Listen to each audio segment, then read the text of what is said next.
So, Aaron, once again, welcome to the UnLearn Show. This is episode 8. Aaron Orendorff is the editor-in-chief of Shopify. He's the founder of Iconic Content. I Yeah. think your big tagline is saving the world from bad content. And so we're super excited to have you here. We'd love to hear a little bit about your present situation, but Katie's going to lead us off. So Katie, the floor is all yours. Awesome. So so can you kind of tell us a little bit about, I guess Sunny kind of touched on it, but can you tell us about your why and how that? Oh no. I thought she had won. Now she's lost. Oh, so close. Oh, I brutal. know what she was asking you. She wants to know about your why. Oh, Your purpose, your plan. Oh, dang. Did you guys hear me? It just went out. You start off with tough questions. Went out. I suppose the first thing I should say is, as excited as I am by Sunny's introduction, he kind of gave me a bit of a promotion. So I'm not actually the editor-in-chief of Shopify. Full stop. I'm the editor-in-chief of Shopify Plus, which is essentially the enterprise arm of Shopify. My why, geez. Yeah, I should have known this was coming. You know what? Sunny asked if you'd seen the show. I mean. So I started the online marketing content game about 5 years ago. And I did that out of absolute necessity because I was unemployed and unemployable at the time. And if you guys want to talk about breaking bad habits, all kinds of stuff involved in that. I spent four years or so sort of building up these two careers. One was I was in full-time academia as a college professor. So I taught speech and writing, communication, those sort of things. And then this freelance writing business, that Iconic Content stuff. And I reached this breaking point where I knew I had to let one of them go. So it was really just about a year ago that I put in my resignation at the college. I stepped out of that. I stepped into the full-time online writing gig. And it was right at that time that Shopify made some overtures, because I'd been freelancing for them, Shopify Plus, to come on full-time as a writer. At that same time, I knew this was going to be such a big transition in my life that I started working directly with a coach. That coach, one of the first things we did was put together a list of goals, life vision sort of things. And a year ago, because I was staring down that barrel of letting go of the full-time job, letting go of the insurance, letting go of the retirement plan, my number one goal was monthly recurring revenue, which is a fairly lame why. I mean, you've got to cross that bridge. We all have to eat and clothe our children and have a place to live, except Katie. She evidently doesn't need that. Over the last 6 months, I have worked really hard to push that monthly recurring revenue down.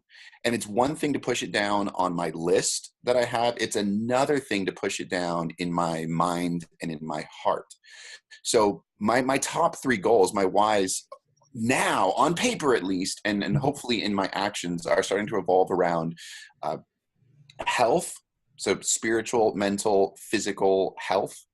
Number 2, relationships. So my wife, my daughters, family and friends, those sort of things. And then 3rd is to be a serious writer who writes for serious publications, speaks at serious events, and that means at some point writing a serious book. So those are my top 3 that I'm working hard to actually live at today. That's awesome. That's really awesome.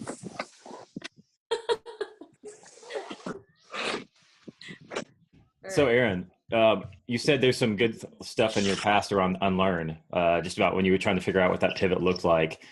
Just let us in on one of those things where you just felt like you maybe were growing up a little bit as a writer or as a human or whatever makes sense for you. Here. As a writer bit, I can speak to without divulging too much. As a human stuff, I mean, I'm dead serious. I've shared this in a few podcasts. I don't talk about it too often. I've only written about it vaguely, what happened 5 years ago when my life imploded, when I was unemployed and unemployable. And it was surrounding a whole bunch of resentment and bad habits. The main source of strength, and this is still absolutely true today, is change for me only comes out when other humans are intimately involved in the dark, bad, ugly, messy stuff in my life. If I'm only as healthy as my secrets. Right? That's a phrase that I learned early on in this 5-year process, which is painful and uncomfortable, but a beautiful way to live. Like, I experience more freedom. I unlearn the things that are holding me back only when I'm really honest about how bad I'm doing.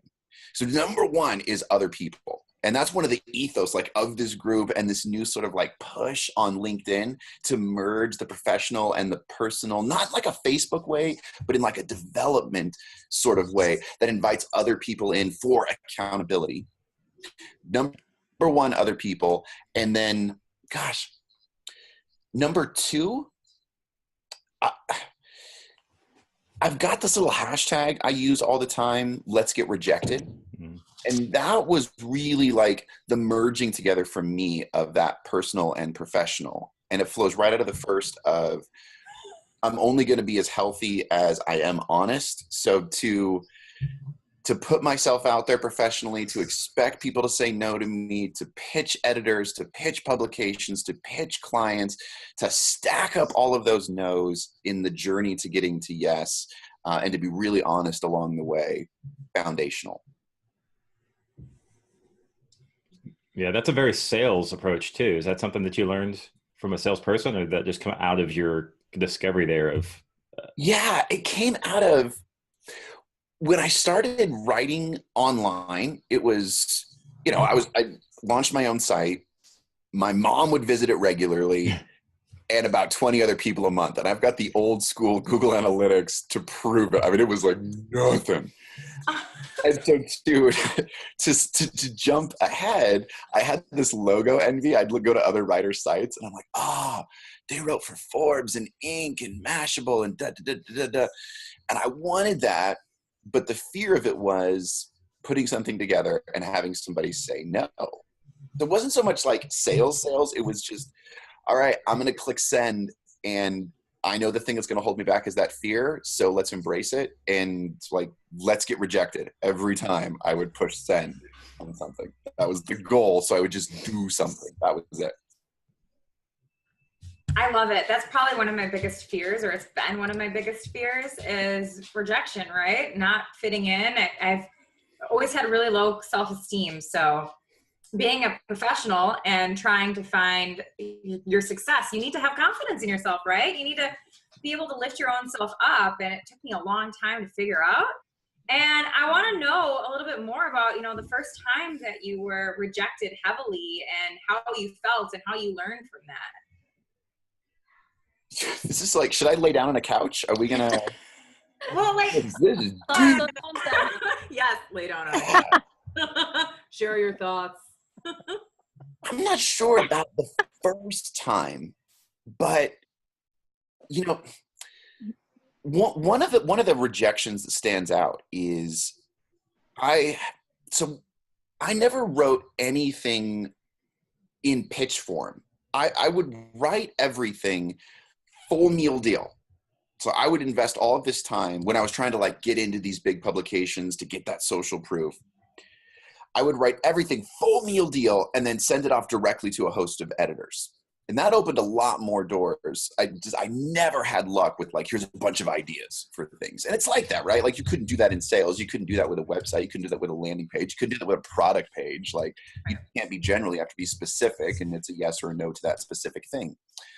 I spent about 5 months working on one piece in particular.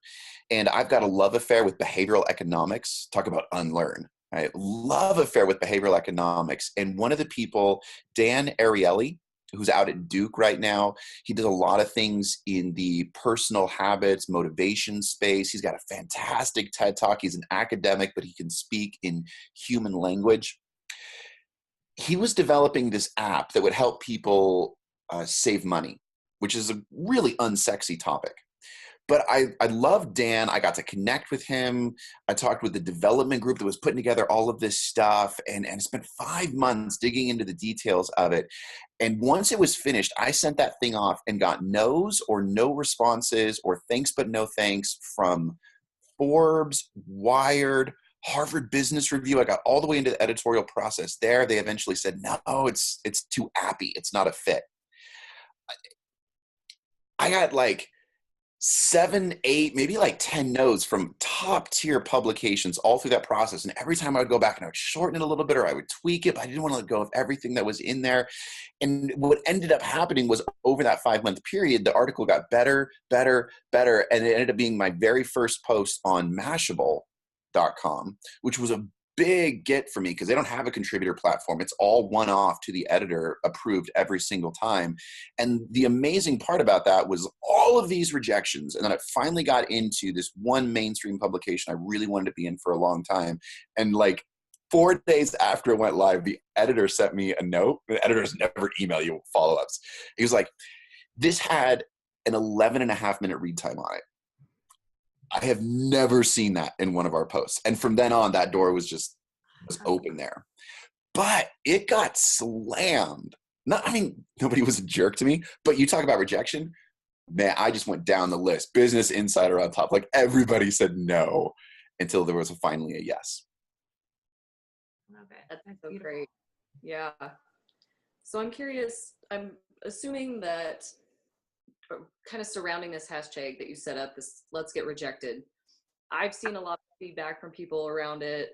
I'm sure you get a lot of people, that are sharing their stories and everything like that. Is there one message that you tell them? Is it kind of a, just do it, or what does that look like? The pushback I get on that, and I did a video about 3 weeks ago that was probably the most popular thing I've ever done. It's like a native video on social. And it was with this ethos of let's get rejected in mind. And it was about, if you want to get better at your job, care less about your job. And it wasn't an original idea. I'm the least original dude you'll ever meet. I just read a lot and try to absorb and steal other people's great stuff. So I just finished reading David Litt's book. And David Litt was speechwriter for President Obama. He now works for Funny or Die. So he did all the correspondence dinners. He worked his way up. He was super young when he started. And he tells this story towards the end of the book about how he was staring down the barrel of the last year and a half at the Obama administration. And he realized he had finally worked his way into an essential personnel badge, which meant he, like, if there was a nuclear holocaust, he actually got to go to the bunker. Like, that was one of the things that would happen. I don't know why they need writers in the post-apocalyptic world. I'm not going to be necessary at all. This guy. Absolutely. And so he becomes this essential personnel. And he said, but at the same time, I realized I had never been less essential. Because most of the big fights were over. They still had some, legislation and some goals. As soon as he realized he was unessential, as soon as he, in essence, stopped caring so much, he got incredibly better because he was willing to take risks in the work that he would turn in. He stopped caring so much if the drafts that he would turn in were going to get lit up, is what he said, which is just like all the red line, track changes, things that would go on. He just started submitting like what he really thought was the passionate right thing to say. And all of a sudden they stopped getting lit up. Things started moving through even faster. So I say this thing, I'm ripped off this idea of if you want to get better at your job, stop caring about your job. And a lot of people are like, oh, this is great, right? And what I pay attention to are the 5 or 6 comments that are like, this is terrible advice. That was one of the actual verbatim. And then my favorite was, if anybody in my company acted like this, I would fire them. And so that misunderstanding, and that's where it comes in at. There is a lot of really good stuff right now that people are talking about sharing their failures. And I think the reason for that is because we connect with other humans based on our failures more than our successes. Because I can identify with somebody who's struggling far more than I can with someone who has, like, the cosmopolitan, airbrushed, picture perfect, professional view of things. Like, that's what they're presenting. But at the same time, I get what the detractors say, because I care a lot. I do. I care a lot about the work that I do. I slave over it. But it's that rigging the system in my mind to say, now that I've put in everything I possibly can, it doesn't belong to me anymore. And the results and what happens after that, I've done my best. It's time to ship it. It's time to post it. It's out of my hands from here on. And if I keep caring at that point, I'll link my identity to my work in a really negative way. And I'm up when things are up, and I am down when things are down. And it's rigging that and pulling it apart for me. And that's what I've seen in the responses that seem to get me, is that same sort of decoupling the two. So we can do great things, but not be fearful of the results. So brilliant. Yes. So All of Aaron, you talk about a couple of things, and I just want to kind of wrap it all together to come to the final question to you. You talk about, and not to take it out of context, right? Stop caring about your job and connecting with others, more so on failures versus success. You talk about how change comes when people are involved in that process, right? A few weeks back, I think you just mentioned it also just now, you posted something about your life vision and about spiritual, the mental, the physical, and you said something about yourself, the workflow of simplicity. So you've already told us about how others can, kind of face rejection. Tell us about yourself and how you're going to address something yourself for that life vision. Excellent. I suck at work, non-work time, which basically means I will let work creep into every avenue wherever I am. And it weighs down my relationships, especially with my family. It just wears those things down. So a couple weeks ago, I met with my coach and owned up to the reality of what was going on. Here are the negative, hard things my wonderful wife in particular has said to me recently. I got to address this. So one, I'm bringing in other people into the mix.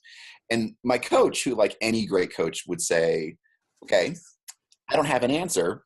Let's ask a bunch of questions. And so I came up with this list of like, okay, what might a vision for Aaron's life that actually takes seriously work and non-work time and separates those two look like? And then what she did is she pushed me right back out there and identified 3 people in my life I could go and take these questions to. So again, I'm not doing it alone. And it's so dumb because the answer, like the fundamental answer I came back with was at 4:00, if I'm home, I shut my computer and I don't open it again. And it's that little thing is such a great microcosm of how change happens in my life. Other people are involved. I'm not answering the questions myself. Those people in my life, they're then going to hold me accountable for it. And once I set this boundary, I invite my wife into, you have full permission to call me on my BS when I break this rule. And just saying that out loud beforehand sets that expectation. Okay? And then I laugh and I say it's dumb because it's so simple. It's such a simple thing, but it's that external change. I can create a boundary like shut the laptop, don't open your computer after 4 p.m. if you're home, unless someone's life on the line. And I'm a marketer, so nobody's life is ever on the line. It's just not. Right? Don't take myself too seriously. And I think that'd be like a really good one where it's a big thing how to separate work from non-work, but really simple application of change. And so I've got a little more time. I would love to hear how you folks do that. Yeah, great. So I'll tell you this, Aaron. So you talk about work. I'll go first, right? So work-life balance and how do you shut it down? So my wife is a physician. And so when it comes to, you talk about saving lives, when a phone call comes in, she's picking up the phone. I got it, right? I understand. But yeah, it's interesting because you talk about something so simple about just shutting it down. And so the majority of the videos that I post daily are with my 2.5-year-old son. And so one of the things that we've learned is power of observation. And so he's gotten to the point now where if we're on technology, so first thing in the morning, if we're checking our phone or a laptop, he's going to get either his toy phone or his laptop. And we realize this because usually in the morning we're doing work at the table or on the couch, and he comes and he sits down, he's like, I've got to work. And we're like, oh my gosh, he's 2.5 years old and he thinks he has to work first thing in the morning. And so we consciously shut it down. And we make a point where after dinner time, so we have Alexa, so voice enabled, activator, right? So we're like, hey, set a timer. And as soon as that timer goes off, regardless of what we're doing, we all shut it down. We sit down on the couch, we're reading a book, we're playing. And it sounds, like you said, so simple, but the minute we do that, we're just that much more in the moment, living that moment with our son and engaging with him. So that's how we do it in our house. That's great. I'll go too. And a lot, like you said, Aaron, a lot of people talk about this, I think, because a lot of us like to work. It's a big part of who we are, right? And so it's not like it feels bad to work. It feels good to work. Yes. So that's a big problem. It's much harder to stop something that you really like. And so there's a couple things that have always been helpful to me. And one of them is more of a soft skill, and one of them is more like that hard skill, right? Is environment planning. Is the first time I heard that from Tim Ferriss, where he talks about you have to create an environment around you that supports your goals. And the example he used was, if you want to lose weight and you want to run, is how you want to do that. What you do is you put the alarm on, and you put your shoes by the front door, and you lay out your clothes, and you have somebody next to you elbow you really hard when the when the alarm goes off, and then you sleep with the shoes on or whatever it is, right? You put this environment where you have no excuse other than you're lazy. Like that's the only excuse left, right? And that's one thing I've done for years is environment planning. That's tremendously helped me excel in the ad agency world and stuff like that, right? But the second thing that was the more soft skill that I feel like I'm learning as I'm getting older is the whole intentionality and being present in each moment. Because I can shut a laptop at 4:00, but if I'm still thinking about what's on that laptop, I will always go back and open the laptop. I can't stop myself. So I've had to build just patterns and people in my life, like you said, that go, okay, once this is closed, engage me, please.